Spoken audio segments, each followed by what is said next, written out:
அற்புத கலை கவிதை உணர்ச்சிகளின் நூற்றுக்கள் சிந்தனைகளின் ஊற்ற வார்த்தைகளை கோர்த்து கவிதை சொல்ல வருகிறார் என்று சுவர் எழுப்பி வாழ்வதற்கு மனிதன் பிறந்தான்.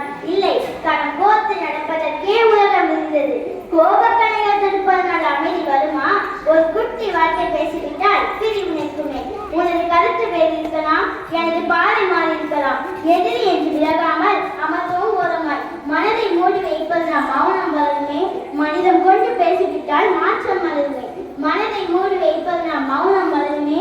மனிதம் கொண்டு பேசிவிட்டால் மாற்றம் வளருமே. வாதம் செய்து வெல்வதல்ல உண்மையான வெற்றி, பேசி புரிந்து கொள்வதில் தான் புனையும் பகைமை சுற்றி. வாதம் செய்து வெல்வதல்ல உண்மையான வெற்றி, பேசி புரிந்து கொள்வதில் தான் உடையும் பகைமை சுற்றி. மொழிகள் நம்மை பிரிக்காது, நிறங்கள் நம்மை தடுக்காது. அன்பின் வார்த்தை பேசும் முறை அமைதி வீடாது. கட்டி தூக்கும் கைகளுக்கு புத்தி சொல்லுவோம், கனிவாய் பேசும் வார்த்தைகள உலகம் வெல்லுவோம். பிரிந்து வாழும் பிரிவினையை தீயாய் எழுப்போம், பேசி தீர்க்கும் கையினையே நெஞ்சில் வளர்ப்போம். பிரிந்து வாழும் பிரிவினையை தீயாய் எழுப்போம், பேசி தீர்க்கும் கையினையே நெஞ்சில் வளர்ப்போம். நன்றி.